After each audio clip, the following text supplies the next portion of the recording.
Amen. Amen. Je vous salue tous.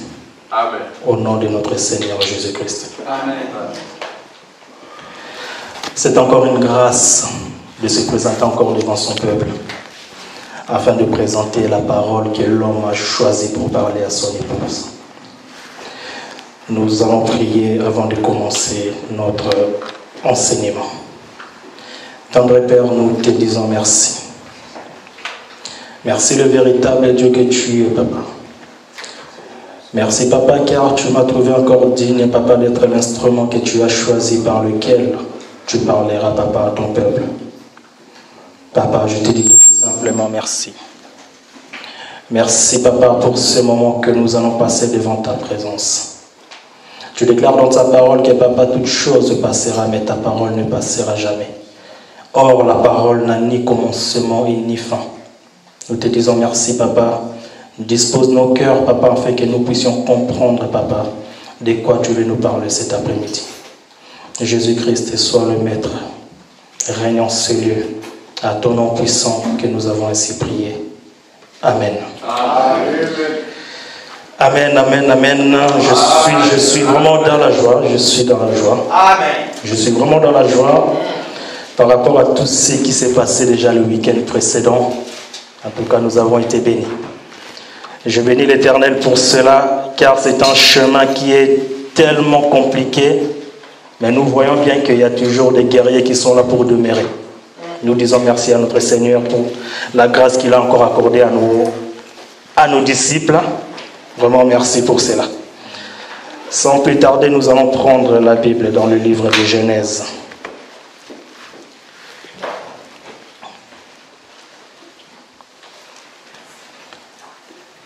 Genèse chapitre 1er,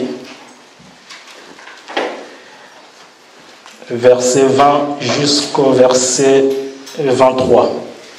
S'il y a un frère qui peut nous faire la lecture, s'il vous plaît.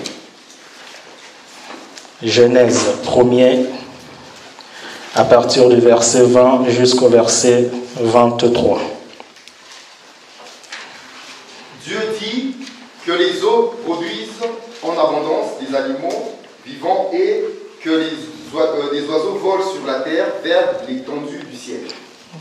Dieu créa les grands poissons et tous les animaux vivants qui se mouvent et que les eaux produisirent en abondance selon leur espèce. Il créa aussi tout oiseau et selon son espèce. Dieu vit que cela était bon. Dieu les bénit en disant « Soyez féconds, multipliez et remplissez les eaux des mers, et que les oiseaux multiplient sur la terre. » Ainsi, il y eut un soir et il y eut un matin. Ce fut le 5e jour. Amen. Amen. La Bible nous démontre comment Dieu a créé le 5e jour. Dieu, le 5e jour, a commencé par créer les grands poissons. La Bible dit que Dieu dit que les eaux produisent en abondance des animaux vivants et que les oiseaux volent sur la terre vers l'étendue du ciel. Dieu créa les grands poissons et tous les animaux vivants. Dieu créa les grands poissons. Or, nous savions tous que les grands poissons ont pour but de dominer dans les eaux. Parce que ce ne sont que les grands poissons qui dominent dans les eaux. Nous prenons des exemples, une baleine, un requin, ou tous les grands poissons que nous connaissions, ils sont là que pour dominer dans les eaux. Mais en dehors de cela, Dieu a créé aussi tous les animaux vivants et Dieu a précisé qui se meuvent, c'est-à-dire qui se déplacent ou qui peuvent se déplacer. Mais les grands poissons, malheureusement, la Bible ne nous a pas montré là où Dieu a dit qu'ils peuvent se déplacer.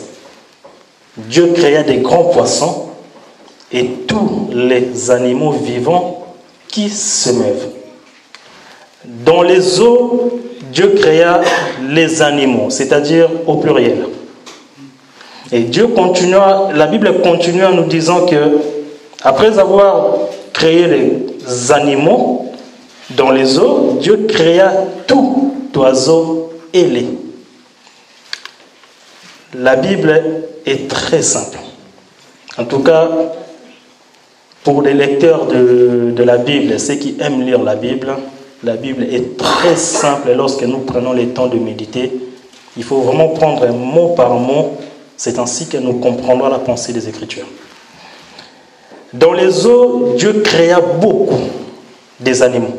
A créé les grands poissons pour dominer, a créé les animaux vivants qui peuvent se déplacer. Mais lorsque nous sortons, nous quittons les eaux, Dieu ne crée pas plusieurs oiseaux. Non. La Bible dit que Dieu créa tout oiseau ailé. Or, le tout que la langue française emploie ici, c'est avec un T. Or, le tout avec un T précède le singulier. La Bible dit que Dieu créa tout oiseau ailé. Donc, nous disons que des pigeons, des colombes, toutes sortes d'oiseaux que nous connaissions, Dieu a créé seulement un seul oiseau. Or, dans les eaux, Dieu a créé plusieurs animaux qui peuvent se déplacer, mais selon leur espèce. C'est-à-dire que dans les eaux où nous sommes, là où les grands poissons sont là pour dominer, nous sommes encore plusieurs. Nous devons avoir la capacité de se déplacer afin de fuir justement, de ne pas rentrer dans la bouche des grands poissons. Parce que c'est eux qui ont le pouvoir de dominer dans les eaux. Nous étant les animaux vivants que la Bible a précisé, mais nous avons la possibilité de se déplacer. Parce que si Dieu avait créé des animaux vivants seulement dans les eaux qui ne peuvent pas se déplacer, nous dirons que tous ces animaux-là allaient être engloutis par de grands poissons. Mais Dieu a fait en sorte que les animaux que Dieu a créés après les grands poissons, ces animaux-là devaient avoir ou doivent avoir la possibilité de se déplacer. Or, leur déplacement, c'est tout simplement pour fuir l'autorité que Dieu lui-même a donnée aux grands poissons. Parce que nous disons que Dieu lui-même a donné l'autorité aux grands poissons de dominer dans les eaux. C'est ainsi que ces animaux-là devaient fuir. Les grands poissons qui dominent, nous disons que ce n'est rien d'autre que, nous pouvons dire, les hommes puissants de ce monde. Nous pouvons dire aussi, c'est Satan lui-même qui domine ce monde. Parce que Satan a le pouvoir de dominer ce monde. Mais en dehors de Satan, Dieu a créé des animaux qui ont la capacité de se déplacer. Le déplacement des animaux, ce n'est tout simplement pour quitter l'esclavagisme, c'est-à-dire là où ils sont assujettis, pour aller là où ils auront la liberté. Mais ils sont toujours dans les eaux. Comment peux-tu fuir un grand poisson dans les eaux si tu restes toujours dans les eaux? Parce que les eaux, c'est son monde. C'est là où Dieu lui a placé. Dieu lui a donné le pouvoir de dominer dans les eaux. Ici, lorsque nous parlons des eaux, nous disons que les eaux ne représentent rien d'autre que le monde sur lequel nous vivons. Parce que si nous prenons la Bible dans le livre d'Apocalypse, je crois que c'est Apocalypse 17, 15, la Bible dit que la femme que tu as vue sur les eaux représente les nations, les foules, les langues et les peuples. Donc les eaux représentent rien d'autre que le monde sur lequel nous nous trouvions, et les animaux vivants que Dieu a créés représentent rien d'autre que les peuples, j'ai bien dit au pluriel, le peuple qui doivent savoir se déplacer. Or, parmi ces peuples qui doivent savoir se déplacer, nous nous trouvions aussi dedans. Parce que nous étions sous la domination des grands poissons. Mais il faut que nous arrivions à fuir la domination des grands poissons afin d'obtenir la liberté. Or, notre liberté ne se trouve pas dans les eaux. Il faut que nous puissions sortir des eaux afin que nous puissions obtenir notre liberté. La Bible dit que lorsque Dieu a créé les grands poissons, la Bible précise, Dieu créa tous les animaux selon leur espèce. C'est-à-dire, malgré la multitude que nous étions, chacun avait sa nature. Amen. On n'avait pas une seule nature, nous avions plusieurs natures. C'est ainsi que la Bible a précisé, Dieu créa les animaux selon leur espèce. Et là, nous sommes toujours dans les eaux. C'est-à-dire, dans les eaux, nous avions plusieurs natures. Moi, j'étais dans les eaux, par exemple, j'étais un colonnaire. L'autre frère était dans les eaux, était un séducteur. Nous avions plusieurs natures, parce que nous étions dans les eaux. Or, les eaux est un monde où nous ne pouvons être unis parce qu'il y a déjà une personne qui domine. Si nous voulons être unis dans les eaux, nous devons accepter d'avoir la nature de la personne qui domine dans les eaux. Mais étant donné que Dieu a mis une grâce au travers des animaux qui peuvent se déplacer, ces animaux-là doivent quitter les eaux afin d'obtenir leur liberté. Frère, alors s'il y a un frère qui peut nous faire la lecture, s'il vous plaît, frère Gloire, je crois qu'il est sorti. Genèse, chapitre 7.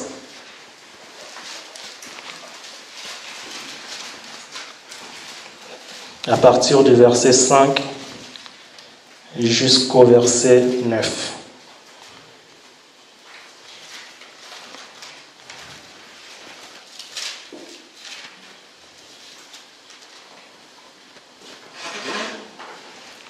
Je lis la parole au nom de Jésus. Amen. Noé exécuta tout ce que l'Éternel lui avait ordonné.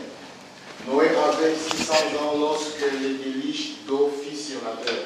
Et Noé entra dans l'arche avec ses fils, sa femme et les femmes de ses fils, pour échapper aux eaux du déluge. Tant que les animaux pires et les animaux qui ne sont pas pires, les oiseaux et tout ce qui se met sur la terre. Il entra dans l'arche auprès de Noé, des adés, un mâle et une femelle, comme Dieu l'avait ordonné à Noé. La parole du Seigneur. Amen. Ici, la Bible nous dit que, la Bible nous démontre, Dieu a dit à Noé de prendre tous les animaux. Parmi les animaux que Dieu a dit de prendre à Noé, il y a des purs et il y a aussi des impurs. Les animaux que Noé devait prendre, c'était tout simplement pour leur donner la vie. Parce qu'il devait avoir le déluge qui devait s'abattre sur la terre. Mais aussi longtemps que Noé n'avait pas terminé de prendre tous les animaux, la terre, le déluge, ne pouvait malheureusement pas se abattre encore sur la terre. Il fallait que Noé prenne d'abord tous les animaux, c'est-à-dire que les animaux où ils se trouvaient, il faut que les animaux fassent un mouvement, c'est-à-dire il faut que les animaux se déplacent de là où ils étaient pour venir jusqu'à là où se trouvait Noé. Donc nous disons que Noé était en quelque sorte la porte qui le ramenait à leur salut. Parce que aussi longtemps que les animaux restaient là où ils étaient, s'ils ne venaient pas auprès de Noé, les animaux malheureusement ne pouvaient pas être sauvés du déluge. Donc pour qu'ils puissent être sauvés, il fallait que les animaux se déplacent. La Bible dit que Noé avait 600 ans lorsque le déluge d'eau fut sur la terre. Noé avait 600 ans. Les animaux, pour qu'ils puissent avoir la vie sauve, il fallait qu'ils viennent auprès de Noé. Et la mission de Noé, c'est tout simplement de prendre tous ces animaux, de les faire rentrer dans l'arche. Or, Noé avait 600 ans. Or, les 600 ans de Noé n'est rien d'autre que le 6e jour de la création.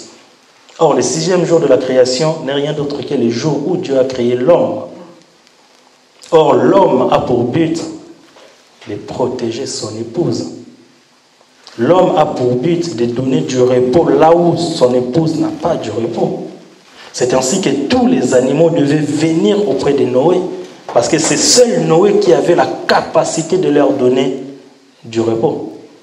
Et en quelque sorte, nous pouvons dire aussi que Noé était une poussière du 6e jour qui attirait toutes les autres poussières afin de composer un corps.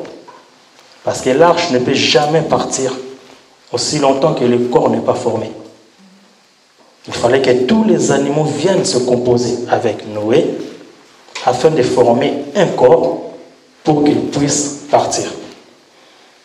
Donc, le déluge, pour que cela puisse s'abattre sur la terre, il fallait que tout, c'est-à-dire il fallait que le corps puisse être formé. Or, les animaux doivent se déplacer, c'est-à-dire les animaux doivent quitter là où ils étaient pour venir auprès de Noé. Parce que c'est Noé, tout simplement, qui a la capacité de leur sauver la vie. Au verset 8, la Bible dit que d'entre les animaux purs et les animaux qui ne sont pas purs, les oiseaux et tous ceux qui se mettent sur la terre. Dieu n'a pas fait la différence en disant à Noé tout simplement qu'il prend des animaux purs. Dieu a dit tu prends aussi des animaux impurs. Mais nous disons que les animaux impurs, ils étaient impurs lorsqu'ils étaient encore dehors. Mais lorsqu'ils approchent auprès de Noé, ils ne sont plus impurs. Ils sont devenus purs.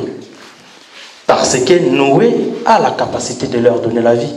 Mais la vie se donne aux gens qui sont purs. C'est ainsi que Christ lui-même est en train de dire, il n'est pas venu pour des justes, mais il est venu pour des méchants. Parce que des malades n'ont pas besoin d'aller voir le médecin. Ce n'est rien d'autre que ceux qui sont, les gens qui se portent bien n'ont pas la capacité, n'ont pas besoin d'aller voir le médecin. Mais c'est seulement ceux qui sont malades ont besoin d'aller voir le médecin. Or, les animaux impurs avaient besoin d'aller voir le médecin. Or, le médecin, c'était rien d'autre que Noé. Parce que Noé est la porte qui leur permet de rentrer dans l'arche. C'est ainsi que les animaux purs et impurs ont reçu la vie. Et par là, nous sommes en train de voir la grâce. Parce que les animaux impurs, ils ne s'y attendaient même pas que non, ils allaient être sauvés. Ils ne savaient même pas que non, il allait avoir le déluge sur la terre. Mais parmi ceux-là, Dieu ne les a pas oubliés. Dieu a dit à Noé, va, prends les animaux impurs. C'est ainsi que nous disons que nous sommes sauvés par la grâce. Car la Bible déclare dans 1 Jean 17 que la loi a été donnée par Moïse. À Moïse plutôt, mais la grâce et la vérité sont venues par Christ. Nous sommes sauvés par cette grâce. Nous sommes les animaux qu'on était impurs. Nous sommes les animaux qui se trouvaient dans les eaux. Or, là où nous étions sous la domination des grands poissons. Pour que nous puissions avoir la vie, nous avions besoin de venir auprès de Noé. Parce que seul Noé est celui qui peut nous faire rentrer dans l'arche. Or, Noé, c'est l'homme. Parce que c'est l'homme qui a la capacité de dominer sur toute chose. Dieu créa l'homme en disant que tu as l'autorité de dominer sur toute chose. Donc c'est l'homme qui a l'autorité même de dominer sur les grands poissons. Malgré que les grands poissons dominent dans les eaux, mais l'homme a la capacité de dominer sur les grands poissons. C'est ainsi que toute personne qui s'approche auprès de Noé, tu as la vie. Toute personne qui s'approche auprès de l'homme a la vie. Parce que tu ne peux avoir la vie nulle part ailleurs si ce n'est que auprès de l'homme. Tu ne peux avoir la sécurité nulle part ailleurs si ce n'est que auprès de l'homme. C'est ainsi que nous devons mettre toujours notre confiance, nos yeux doivent toujours être dirigés vers cet homme de Galilée, bien évidemment, qui est Christ. C'est ainsi que nous serons sauvés. C'est ainsi que pendant tout le temps du déluge, aussi longtemps que nous demeurons avec Noé, nous ne pouvons pas être coulés, nous ne pouvons pas être morts par les eaux, parce que nous avions Noé avec nous. Or, Noé a pour mission de nous prendre et de nous faire rentrer dans l'arche. Noé, sa mission, c'est tout simplement de nous prendre là où on était de nous enlever et de nous faire rentrer dans l'arche. Aussi longtemps que nous sommes sur la terre, sachez qu'il y aura toujours des déluges qui vont toujours se présenter. Mais ce qui est le plus important pour un enfant de Dieu, c'est toujours de demeurer auprès de Noé. Parce que aussi longtemps que nous demeurons auprès de Noé, nous sommes toujours dans l'arche. Parce que c'est Noé qui connaît exactement toutes les dimensions qui se trouvent afin que l'arche puisse être construite. C'est Noé qui a construit l'arche. Il sait exactement où je dois placer chacun afin qu'il puisse avoir la vie. Nous avons besoin d'avoir la vie. Nous devons demeurer auprès de Noé. Or, Noé n'est rien d'autre que notre Seigneur Jésus-Christ. Lui qui est le véritable Noé, il vient nous prendre afin de nous ramener dans l'arche. Jésus vient nous prendre, c'est-à-dire il vient de nous enlever là où nous étions encore en captivité, là où nous étions encore des esclaves. Il vient nous faire rentrer dans l'arche. Or, lorsque nous rentrons dans l'arche, lorsque nous sortions, c'est pour tout simplement trouver la vie. C'est pour tout simplement trouver le pâturage. C'est ainsi que la Bible dit dans le livre de Jean. Dans le livre de Jean 10, verset 9, la Bible dit que je suis la porte. Si quelqu'un entre par moi, il sera sauvé. Il rentrera et il sortira. Il trouvera de pâturage. Il faut que tu rentres par Noé afin que tu puisses trouver du pâturage. Aussi longtemps que tu ne rentres pas par Noé, tu ne peux malheureusement pas trouver du pâturage. C'est ainsi que nous rentrons toujours par Jésus, parce que nous savons que par lui, nous aurons la vie éternelle. Nous aurons la vie auprès de cet homme de Jésus. C'est ainsi que je vais exhorter une personne en lui disant que restons fermes. Restons toujours fermes. Peu importe les obstacles qui se présenteront devant nous, parce que nous ne voulions ou pas, les obstacles se présenteront devant nous. Aussi longtemps que nous sommes des enfants de Dieu, les obstacles se présenteront toujours devant nous. Aussi longtemps que nous avons pris cette décision de se présenter auprès de Noé, sachez-le que les obstacles se présenteront toujours devant nous. Mais ce qui est le plus important, ce n'est pas les obstacles qui se présentent devant nous. C'est plutôt la décision que toi tu prends lorsque les obstacles se présentent devant toi. C'est ça qui détermine un enfant de Dieu. Nous, frère Gloire, s'il te plaît, prends la Bible dans le livre des Exodes, chapitre 14, à partir du 14e verset. Exode 14, à partir du 14e verset, s'il te plaît. Exode 14, 14. La Bible nous dit, l'Éternel combattra pour vous et vous gardez le silence. Jusqu'au 16, s'il te plaît. L'Éternel dit à Moïse, pourquoi ces cris? Parle aux enfants d'Israël et qu'ils marchent. Toi, lève ta verge et tends ta main sur la mer et fends-la.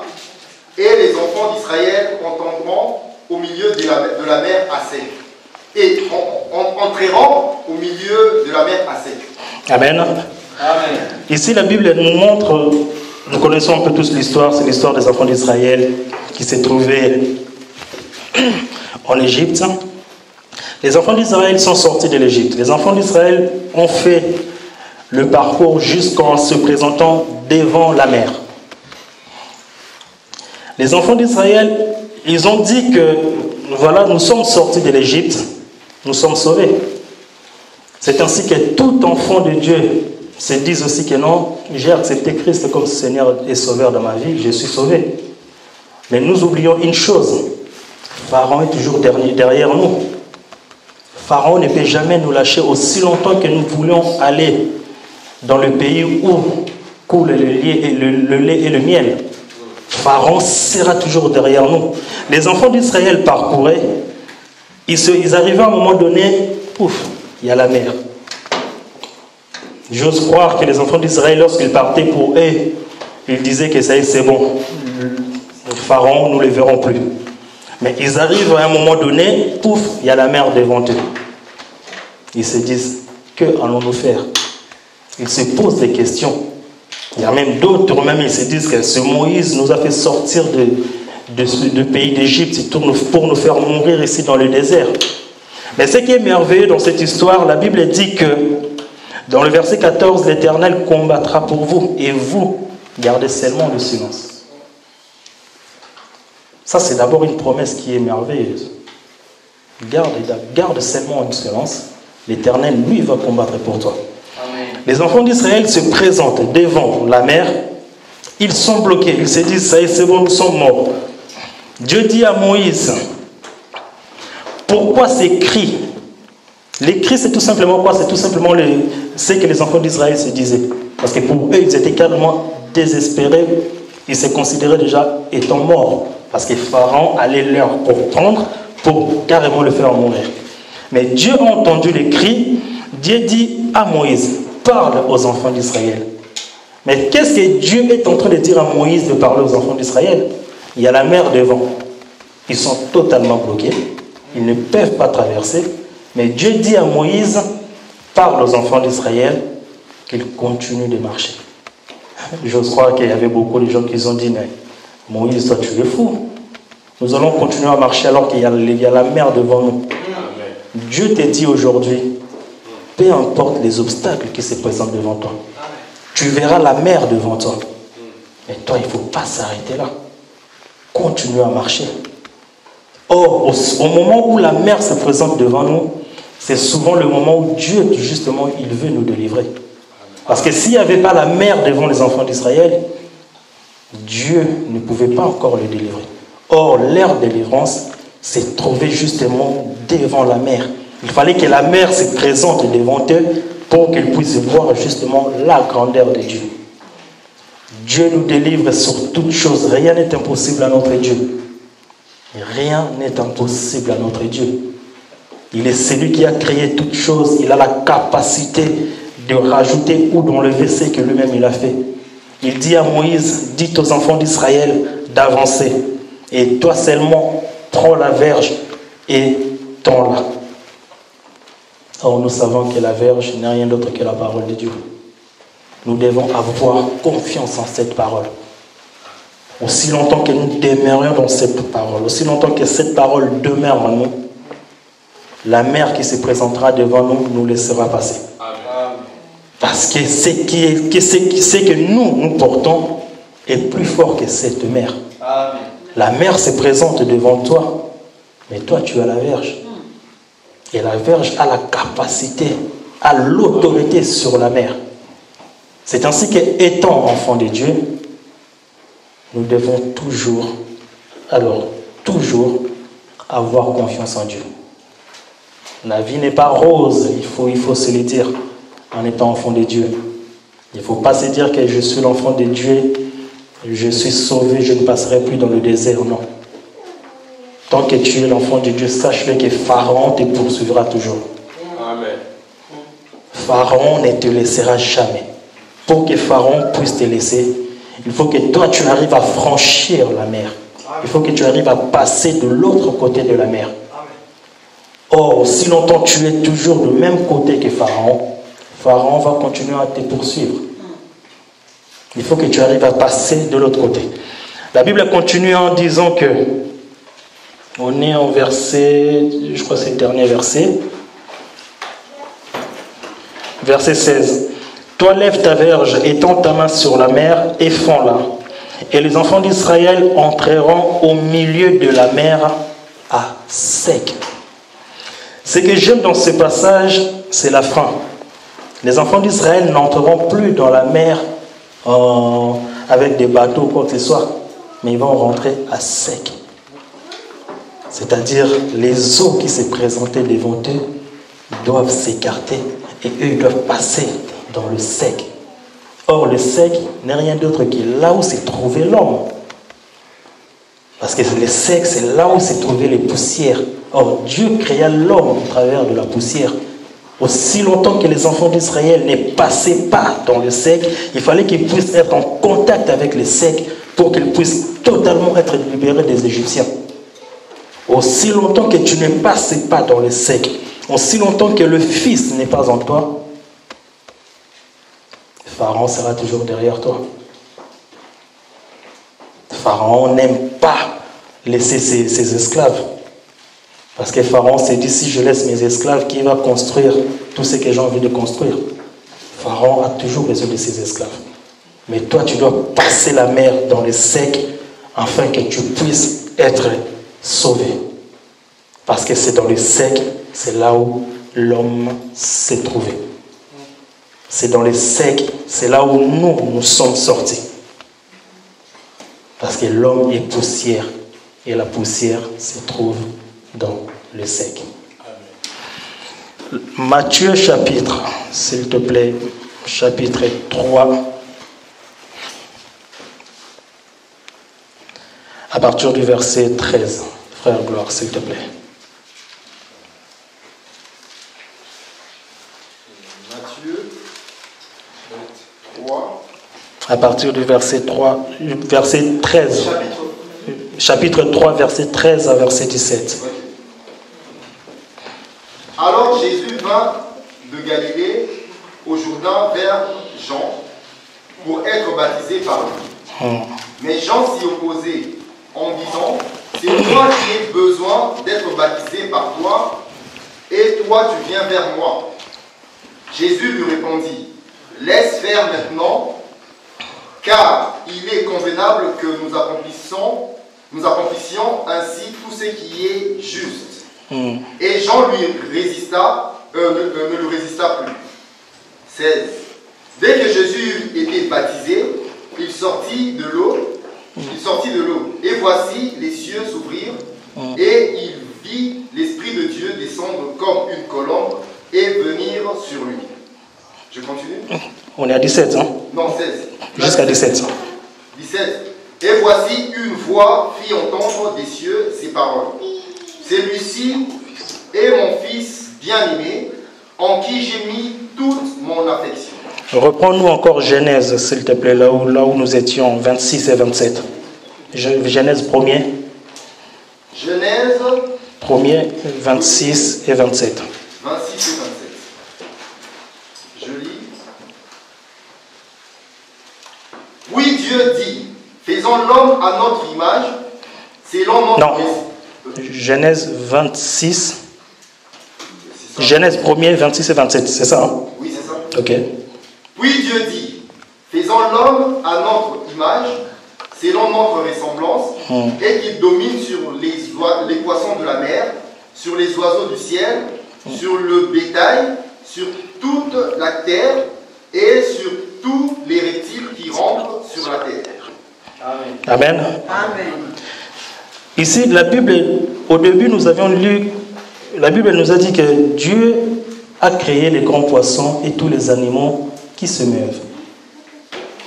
Nous avions dit que le but des animaux, des grands poissons, c'était de manger des petits poissons. C'est-à-dire de manger les animaux qui se déplacent.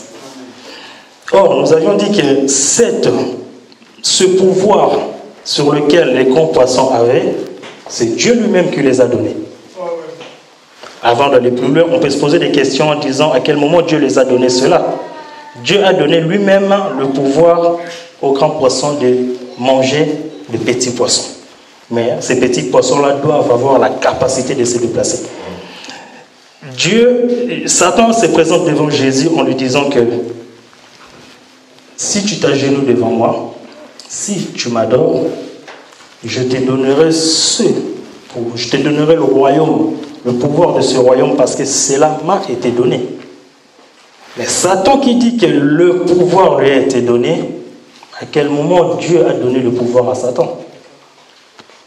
Parce que nous avions dit que les grands poissons représentent Satan, qui domine dans les eaux. Mais Satan dit que le pouvoir lui a été donné. À quel moment Dieu a donné le pouvoir à Satan? Nous avions dit que le but des animaux vivants, c'est de fuir afin de ne pas rentrer dans la bouche des grands poissons. Parce que les grands poissons, leur but seulement, c'est de manger tous les petits poissons. Dieu a donné ce pouvoir à Satan. Or, au moment où Dieu est en train de donner ce pouvoir à Satan, cela se trouve dans le livre de Genèse, je crois, là où Dieu est en train de dire au serpent, vu que tu as fait cela, tu mangeras de la poussière de toute ta vie. Or, le moment où la parole que Dieu prononce au serpent, ce n'est pas de manger la poussière physique. Parce que si nous regardons aujourd'hui, le serpent ne mange pas la poussière. Amen. Mais Dieu dit à serpent que tu mangeras de la poussière durant toute ta vie. Or, nous comprenons que cette poussière que Dieu est en train de dire à serpent qu'il va manger n'est rien d'autre que l'autorité que Dieu donne à serpent afin de dominer sur l'homme. Parce qu'avant, l'homme avait le pouvoir de dominer sur le serpent. Mais lorsque l'homme a accepté le fardeau de son épouse qui est Ève, Dieu a enlevé ce pouvoir-là et Dieu a donné cela au serpent. Et aujourd'hui, serpent, c'est le serpent qui domine. C'est ainsi que nous disons le serpent, c'est lui le grand poisson qui domine sur la terre. Nous avions lu le verset, nous avions lu dans le livre de Matthieu 3, 13 à 17. La Bible ici nous dit que Jésus qui entre dans l'eau de Jourdain, Jésus avait une mission. Jésus marchait, Jésus partait. Il vient là où se trouvait Jean pour lui baptiser. Jésus se présente. Il vient, il dit à Jean, tiens, je suis venu, étant donné que tu es en train de baptiser, baptise-moi aussi. Et la Bible nous dit que Jean ne voulait pas baptiser Jésus. Jean ne voulait pas baptiser Jésus. Jésus lui dit, laisse faire, afin que nous puissions accomplir ce qui a été dit. Mais ici, ce qui est merveilleux, nous allons voir le mouvement que Jésus est en train de faire. La Bible dit que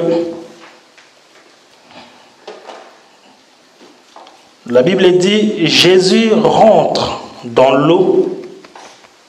Or, nous avions dit que dans l'eau, c'est là où se trouvaient les peuples qui devaient se déplacer. C'est-à-dire c'est là où il y avait les grands poissons. Jésus doit d'abord rentrer dans l'eau. Or, Jésus qui rentre dans l'eau, c'est un Jésus esclave. Parce que dans l'eau, c'est là où les grands poissons dominent. Mais Jésus ne s'arrête pas dans l'eau. Jésus doit sortir des eaux. Et Jésus qui est en train de sortir des eaux, ce n'est plus un Jésus esclave, mais c'est un Jésus oiseau. Parce que la Bible dit que Dieu créa tout oiseau ailé. Juste un seul oiseau que Dieu a créé, mais cet oiseau-là doit avoir la capacité de voler. Jésus qui rentre dans les eaux de Jourdain, c'est un Jésus esclave.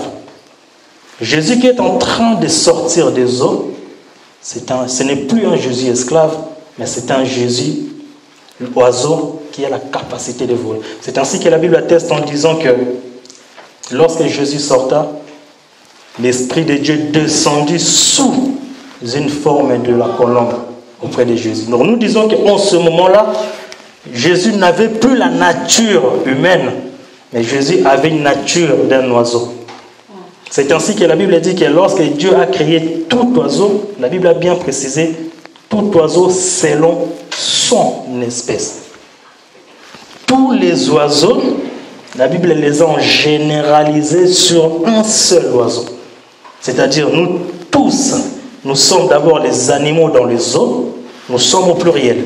Lorsque nous sortons de l'eau, nous ne sortons plus comme des animaux, mais nous sortons comme un seul oiseau. C'est ainsi que tout enfant de Dieu doit avoir la nature d'un oiseau. Tout enfant de Dieu doit avoir la nature de Christ en lui.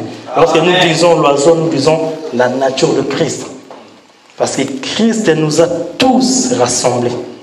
Nous étions tous errants comme des brebis, mais Christ nous a pris, il nous a rassemblés afin que nous puissions former un seul corps. Or, ce corps-là n'est rien d'autre que l'oiseau qui doit savoir voler. Lorsque nous arrivons à voler, nous ne sommes plus dans les eaux, parce que les grands poissons, nous ne pouvons plus rien faire contre nous, parce que nous sommes en train de voler. Or, le mouvement de voler n'est rien d'autre que le mouvement d'enlèvement, n'est rien d'autre que le mouvement de domination, n'est rien d'autre que le mouvement d'autorité que nous avions maintenant sur le monde. Pour ne pas aller très loin, il y a encore des choses à dire, mais le berger m'a donné que quelques minutes parce qu'on a des choses à se dire après. Donc, ce qui est le plus important à comprendre est que, premièrement, notre Dieu est merveilleux. Ça, en tout cas, moi, je ne cesse de le dire. Notre Dieu est merveilleux. Notre Dieu est celui qui a changé notre identité. Et je crois même que nous tous étant ici, personne ne peut dire que moi j'étais déjà un enfant de Dieu. Je parle bien physiquement. Pas par la prédestination, mais physiquement, personne ne peut dire que j'étais un enfant de Dieu. Nous avions tous fait un choix de se déplacer, de quitter où nous étions dans l'eau, afin de devenir un oiseau qui formait juste un seul corps. Mais ce corps doit avoir la même nature que Christ. Tu es un enfant de Dieu, gloire à Dieu. Christ a vaincu le péché. Toi, la question, arrives-tu à vaincre le péché? La question, quel est le péché? À chaque fois, tu n'arrives pas à se séparer. Parce que tu as la nature de Christ en toi. La Bible dit que tel qu'il est, tel que nous serons. C'est-à-dire, Christ, s'il a vaincu le péché, nous devons aussi avoir la capacité de vaincre le péché. Mais toi, enfant de Dieu, arrives-tu à vaincre le péché de mensonge? Toi, enfant de Dieu, arrives-tu à vaincre le péché de jalousie? Aussi longtemps que nous avions toujours ces péchés-là, malheureusement, nous ne pouvons malheureusement pas être considérés comme un enfant de Dieu. Parce qu'un enfant de Dieu doit être un jumeau. Dieu nous fera grâce prochainement, nous parlerons de ça. Mais si tu veux être un enfant de Dieu, tu dois être un jumeau. Dieu ne bénit pas un frère.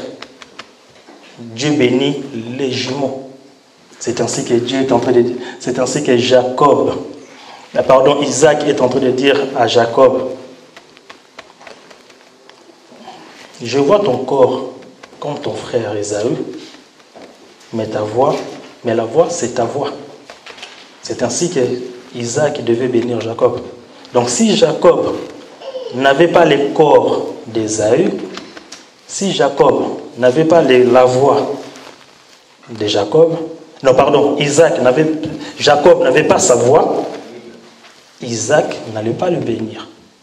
Pour que Jacob puisse être béni, il fallait en Jacob que le Père trouve la nature de son frère et sa propre voix.